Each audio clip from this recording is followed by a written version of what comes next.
Hello again, friends. Welcome back to Navigational Mind. I'm Dr. Toye Oyelese, and today we're turning right into that dense patch of fog you sometimes find inside your own mind. You know the one, where everything feels muddled, and you can't quite tell what you're feeling or why you keep circling the same worries. That's what this episode is about: articulation. The word itself sounds clinical, but really, it's the most human thing. It's how we turn that inner fog into something you can actually move through, not just sit and stew in. I'll try not to slip into too many metaphors about weather, but, well, fog is the best one I've got. So let's get specific. What is articulation? It's not just talking about your feelings, and it's not some polished, let me explain myself performance either. It's really the act of distilling those jumbled, unruly sensations, nervousness, longing, even that vague sense that something's off, into clear enough shapes that your mind can recognize and work with. I always say articulation is about self-precision, not self-display. Even before I had fancy terms for it, I was doing this in my little notebook as a junior doctor, scribbling things like, I want to help, but I feel unseen. Utterly simple, but for me, that line was more helpful than a whole pile of pep talks. Before you articulate, it's chaos, just a swirl of feelings bumping into each other. Part of you wants to disappear, part wants to shout, part just wants a nap. But after you name it, something shifts. Instead of a foggy mass, there's a contour. Ah, this is what's happening for me. Enough that I can do something with it.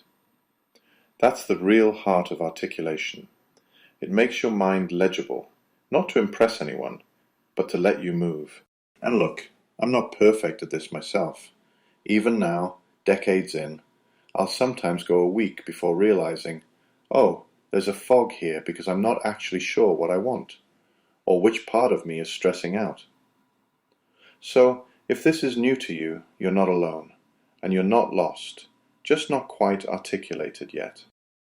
Now, let's take a closer look at that big confusing fog. Why does it show up so reliably?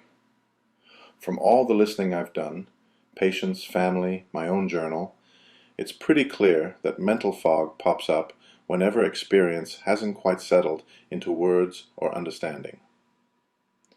Think about it like in our earlier episodes. Remember when we talked about those different residents of your mind, all living together like a slightly rowdy family? Fog is what happens when they're all talking at once, or when one of them is panicking and nobody's listening. Or you've just lost the plot entirely on what matters to you. Common culprits are things like emotional overload without any real structure. Maybe you feel too much at once, or you're picking up on some subtle change in your inner rhythm but can't quite name it. Sometimes something inside collapses, your direction vanishes. Suddenly nothing feels clear, and you might even mistake that for being lazy or broken. I've had patients come in convinced they're somehow defective because they should be able to fix this. But actually, the mind just hasn't, mapped itself properly in that moment. I'd ask you, have you ever found yourself thinking, I'm just stuck, I must be weak? I have, more times than I care to admit.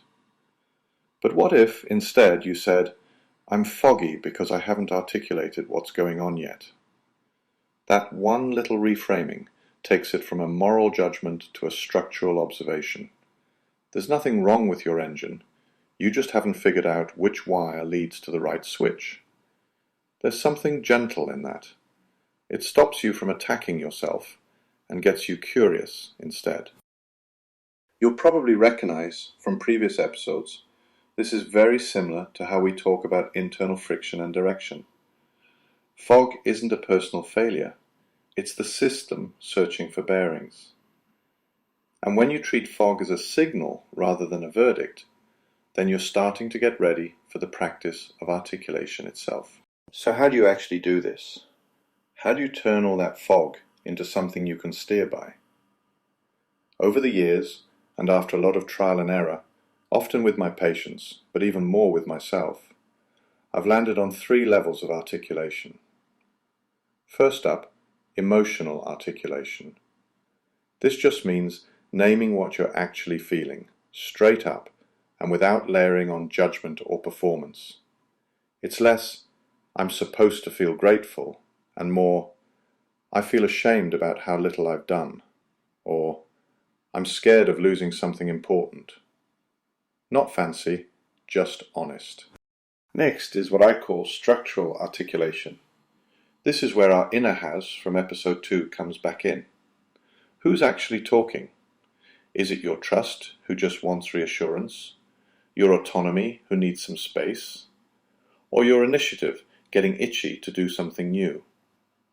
Sometimes all 4 show up at once, and it's a cacophony. But when you name which residents are present, and what each wants, you start to see the map, not just the fog. Last, and perhaps the trickiest, is directional articulation. Here, you're sensing for the faintest emerging orientation, where, if you really listened, is your system leaning. Maybe you notice, something in me wants to move toward a slower life, or something in me is pulling away from this job. Half the time, it's a whisper, not a marching order, but the direction is there if you sit with it. These 3 together, they turn experience into navigation.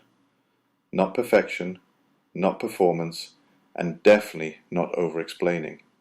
In fact, sometimes too many words just build new walls of fog.